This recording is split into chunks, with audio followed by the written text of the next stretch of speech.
Lecture में हम बात करने जा रहे हैं ancient history RRB PYQs part 4 यानी कि प्राचीन इतिहास आरआरबी के पीवाईक्यूज के भाग 4 के बारे में। लेक्चर में शुरुआत से पहले हर बार की तरह इस बार भी एक छोटा सा आसवीकरण है, एक छोटा सा डिस्क्लेमर है जिसे हमें समझना बहुत जरूरी है इससे पहले कि हम आगे प्रस्थान करें। डिस्क्लेमर इस प्रकार से है: the images, text and other materials used in a presentation are for educational purposes only. We respect the intellectual property rights of the original creators and owners. If you are the owner and have any concerns or issues, please contact us at sathi@iitk.ac.in and we shall remove the same. आइए शुरुआत करते हैं। पहला प्रश्न है, निम्नलिखित में से किस स्थान पे नटराजा, जो कि एक पत्थर का पुरुष का नाचता हुआ चित्रण है, वो मिला था? विकल्प है लोथल, रंगपुर, हड़प्पा या फिर मोहनजोदारो। उत्तर देने के लिए 10 सेकंड का समय है। फिर मैं आप सभी को सही उत्तर बता दूंगा। समय शुरू होता है।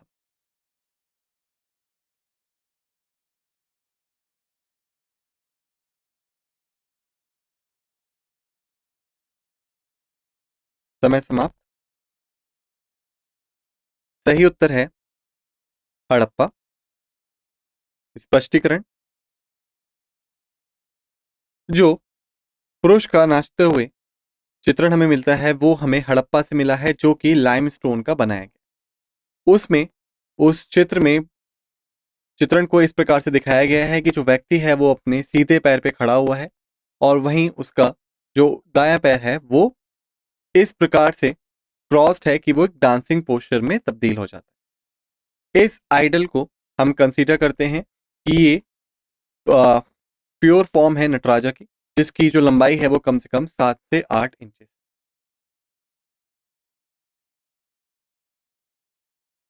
प्रश्न है, निम्नलिखित में से कौन सी हड़प्पा साइट गुजरात में मिली थी? विकल्प है बलाथल, कांडिया, धोलावीरा, मांडा। सही उत्तर देने के लिए आप सभी के पास 10 सेकंड का समय है। फिर मैं आपको सही उत्तर बता दूंगा। समय शुरू होता है।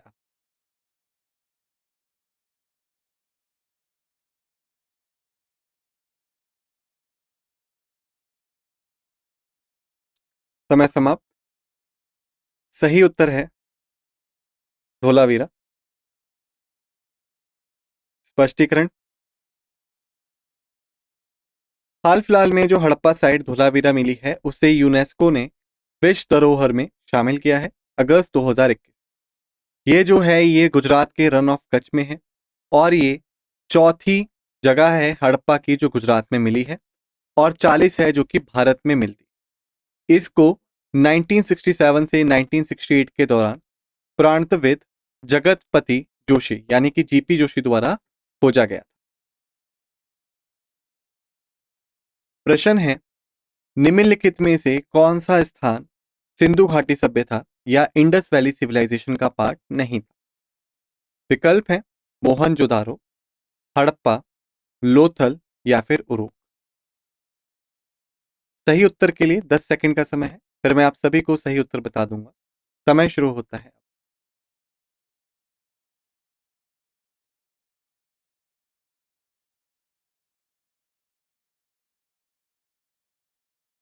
समय समाप्त। सही उत्तर है उरुक। स्पष्टीकरण: जितने भी मुख्य स्थान हमें सिंधु घाटी सभ्यता के मिलते हैं वो है मोहनजोदारो, कालीबंगा, हड़प्पा, धोलावीरा, लोथल, राखीगढ़ी। वहीं पे जो उरुक है वो सिंधु घाटी सभ्यता का हिस्सा ना होकर सुमेरियन सभ्यता या सुमेरियन सिविलाइजेशन का हिस्सा था। और जो सबसे पहली जगह हमें सिंधु घाटी की मिलती है या हड़प्पा की मिलती है वो इंडस नदी के किनारे बसे हुए। इसी वजह से हम इसको इंडस वैली या सिंधु घाटी सभ्यता के नाम से भी पुकार। प्रश्न है, निम्नलिखित में से किस सिंधु घाटी स्थान पर हमें पानी के भंडारण के अवशेष मिलते हैं? विकल्प है कालीबंगन, धोलावीरा, कोट डीजी या फिर लोथल? सही उत्तर देने के लिए हमारे पास 10 सेकंड का पर्याप्त समय है। समय शुरू होता है अब।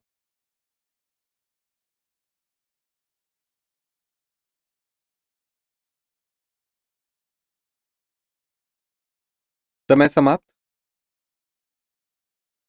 सही उत्तर है धोलावीरा। स्पष्टीकरण।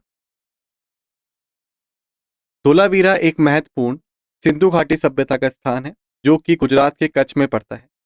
ये मुख्यतः जाना जाता है अपने पानी के बंदोबस्त सिस्टम के लिए, जो कि एक मुख्यतः नेटवर्क था पत्थरों से काटकर बनाए गए भंडारणों का और साथ के साथ छोटी छोटी नहरों का, जो कि इस वर्षा रहित क्षेत्र में पानी की आपूर्ति के लिए काफी महत्वपूर्ण साबित हुआ। प्रश्न है, धोलावीरा जो कि एक पुरातत्विक जगह है, वो किस समय सारणी से उत्पत्तित है? विकल्प है गुप्त पीरियड से, मगध पीरियड से, सिंधु घाटी से या फिर चालुक्य पीरियड से। सही उत्तर के लिए 10 सेकंड का समय है। समय शुरू होता है अब।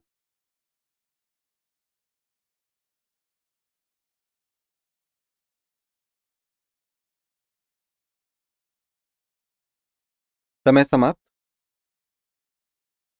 सही उत्तर है सिंधु घाटी। स्पष्टीकरण। धोलावीरा एक महत्वपूर्ण स्थान है सिंधु घाटी सभ्यता का, जो कि कच्छ क्षेत्र में पड़ता है गुजरात के। मुख्यतः जाना जाता है अपने पानी के बंदोबस्त इंतजामों के लिए, जो कि एक मुख्य नेटवर्क था या संयारण था पत्थरों से काट के बनाए गए भंडारणों और नहरों का, जो कि इस वर्षा रहित क्षेत्र में पानी की आपूर्ति करने के लिए एक महत्वपूर्ण साधन साबित हुआ।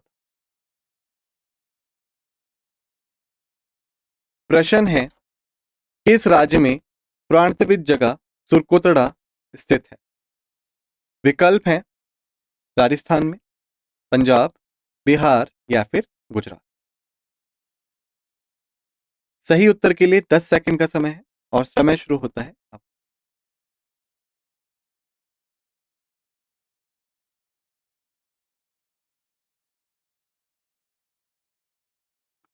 समय समाप्त।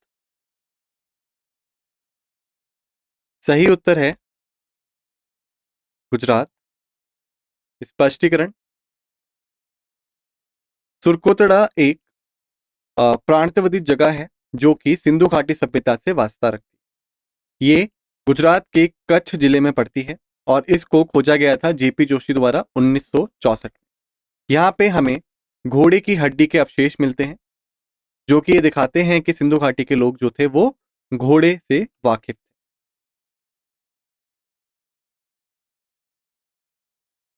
प्रश्न है कि निम्नलिखित में से किस साल में जो जर्मन समूह था और इटालियन समूह था प्रांतविदों का, उन्होंने सतह पर खोज जारी करने शुरू करी थी मोहनजोदारो में? विकल्प है साल 1955, 1970, 1980 या फिर 1990। सही उत्तर देने के लिए 10 सेकंड का समय है। समय शुरू होता है अब।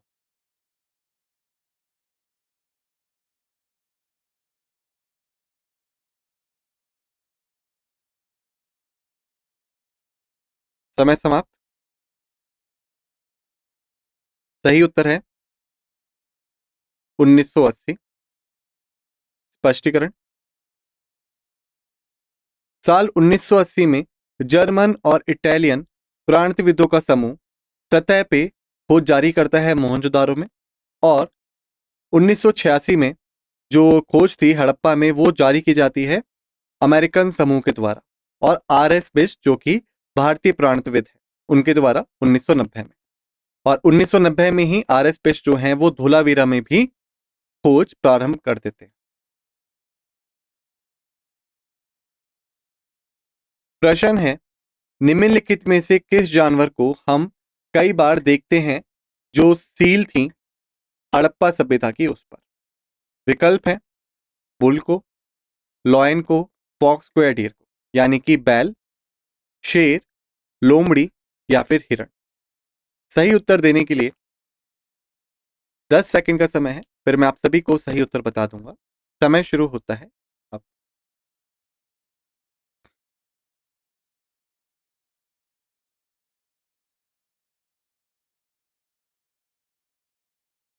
समय समाप्त। सही उत्तर है बैल, बुल। स्पष्टीकरण।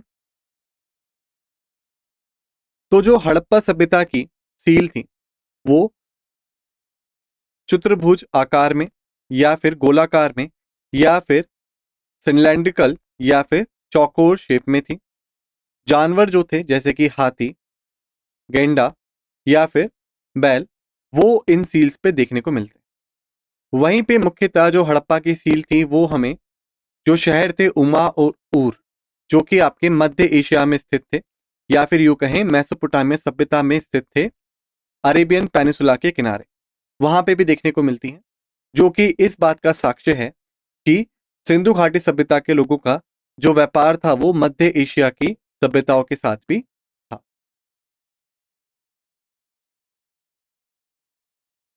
प्रश्न है साल 1944 में किसने डायरेक्टर जनरल ऑफ आर्कियोलॉजिकल सर्वे का पद संभाला था और इसी के साथ हड़प्पा में खुदाई शुरू की थी। विकल्प हैं दयाराम सहनी, जॉन मार्शल, रखील दास बैनर्जी या फिर आर.ई.एम. व्हीलर। सही उत्तर देने के लिए 10 सेकंड का समय है, फिर मैं आप सभी को सही उत्तर बता दूंगा। समय शुरू होता है अब।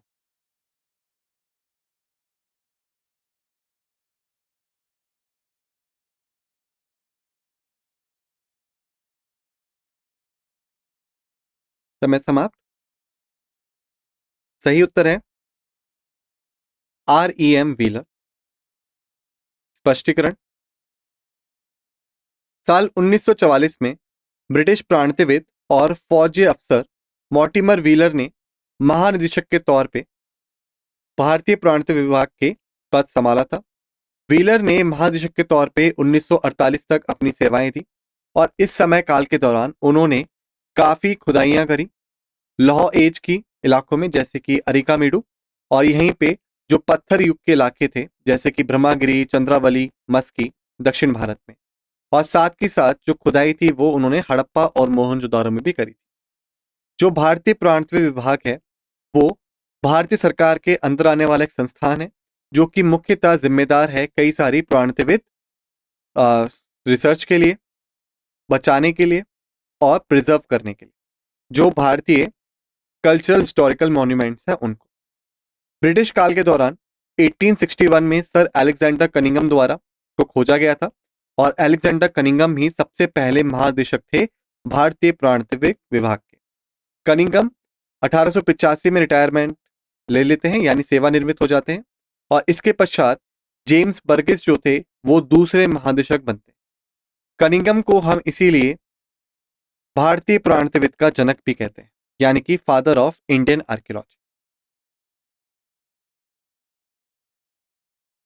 प्रश्न है कि फेमस सिंधु घाटी सभ्यता की मोहनजोदारो जिस सबसे पहली बार खोजा गया था उसे किस भारतीय पुरातत्वविद ने खोजा था। विकल्प हैं एस.आर. राव ने, बीबी लाल ने, आर.डी. बैनर्जी ने या दयाराम सहनी ने। सही उत्तर के लिए 10 सेकंड का समय है और समय शुरू होता है अब।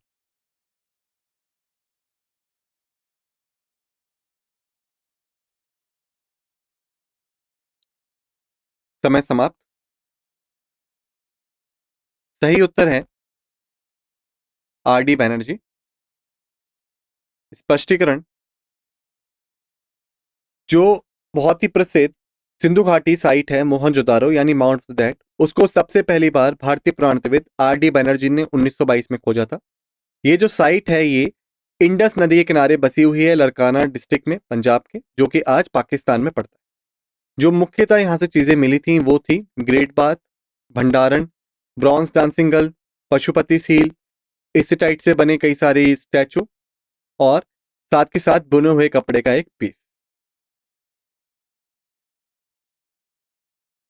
प्रश्न है कि निम्नलिखित में से कौन सा हड़प्पा साइट का हिस्सा नहीं था क्राफ्ट प्रोडक्शन। विकल्प है बालाकोट, मांडा, चनहुदारो या फिर नागेश्वर। सही उत्तर देने के लिए 10 सेकंड का समय है। समय शुरू होता है अब।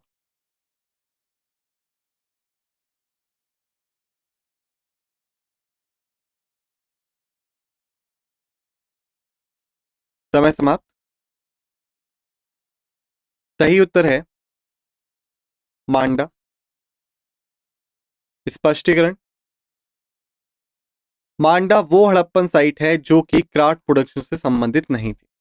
वहीं पे चुनदारो जो है वो मुख्यतः क्राफ्ट प्रोडक्शन के लिए जानी जाती है, जिसमें कि मोती बनाना, पत्थरों की कटाई या फिर धातु की कटाई, इसी के साथ सील को बनाना या फिर वजन को बनाना शामिल था।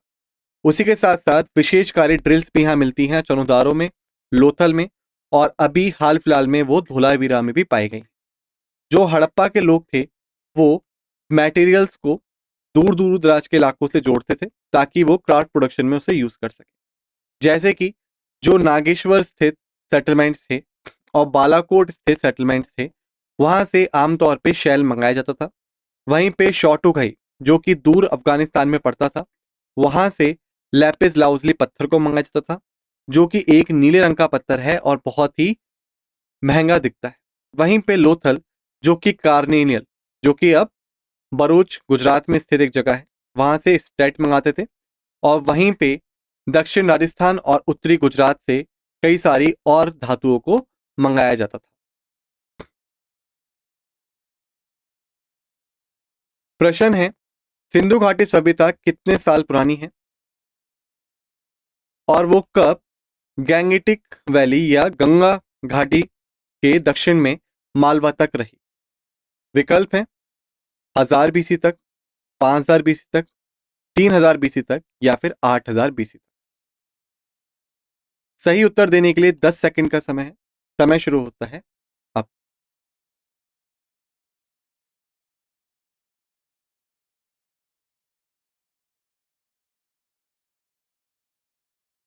समय समाप्त।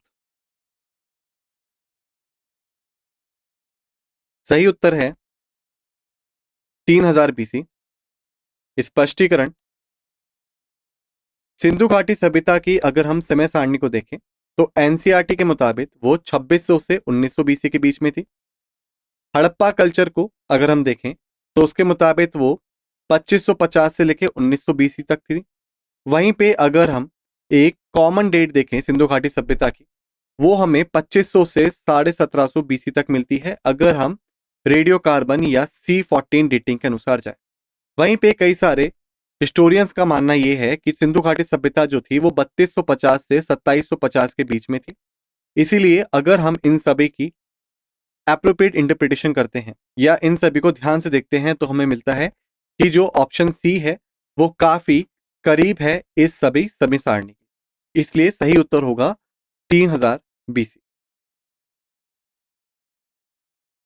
प्रश्न है कि किस सभ्यता को विकसित किया गया 5000 BC से लेके जो मालवा का दक्षिण है उस हिस्से से शुरू करके जो उत्तरी हिस्सा था सभी पहाड़ों के प्रारूप का, गंगा घाटी में।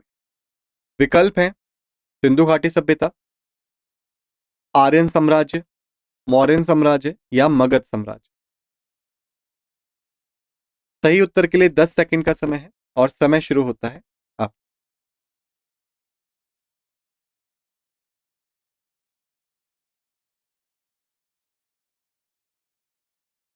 समय समाप्त। सही उत्तर है सिंधु घाटी सभ्यता। स्पष्टीकरण। सिंधु घाटी सभ्यता जो थी वो विकसित हुई थी 5000 BC से मालवा के दक्षिण में, और वहीं उत्तर की तरफ यदि हम जाएं तो पहाड़ियों का जो प्रांत इलाका था गंगा घाटी की तरफ, वहां पे। प्रश्न है निम्नलिखित में से किस वेद में संगीत का जिक्र देखने को मिलता है। विकल्प है समवेद में, यजुर्वेद में, ऋग्वेद में, अथर्ववेद। सही उत्तर के लिए 10 सेकंड का समय है, फिर मैं आप सभी को सही उत्तर बता दूंगा। समय शुरू होता है।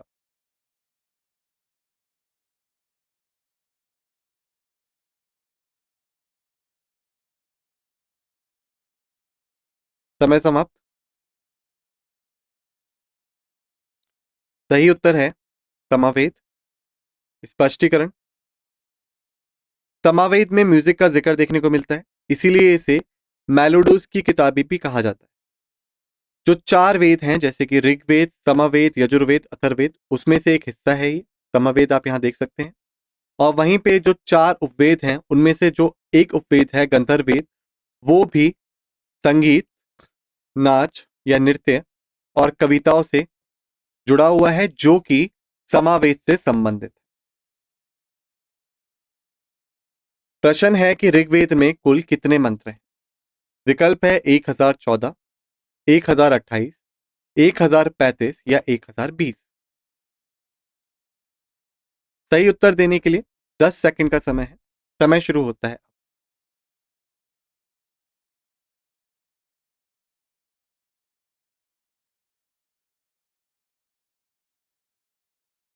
समय समाप्त। सही उत्तर है 1028। स्पष्टीकरण।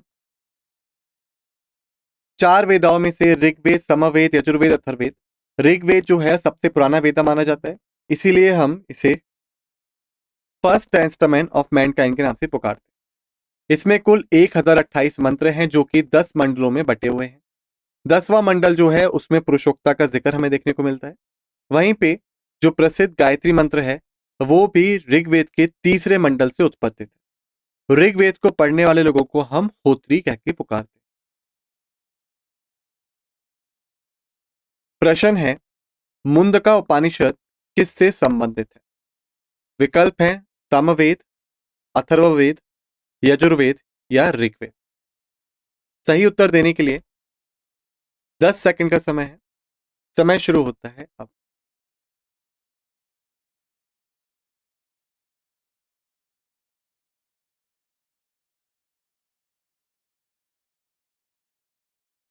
समय समाप्त।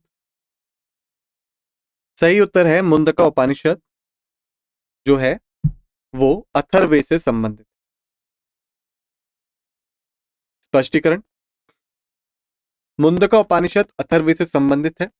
प्राचीन संस्कृत लिखावट के अनुसार ये 5वें नंबर पे आता है मुक्तिका में, और 108 उपनिषद जो है हिंदुज्म के उसमें। इसी के साथ इसका जो मुख्य सिग्निफिकेंस है वो ये है कि जो हमारा राष्ट्रीय मोटो है सत्यमेव जयते, यानी सत्य की हमेशा विजय होती है, वो भी हमने यहीं से लिया है। इसी के साथ हमने कर लिया इस लेक्चर को समाप्त। आप सभी से निवेदन है कि जो भी चीजें हमने पढ़ी समझी उन्हें अच्छे से रिवाइज कर लीजिएगा। मिलते हैं दूसरे लेक्चर में। इसी के साथ इस लेक्चर को समाप्त करते हैं। आप सभी का धन्यवाद।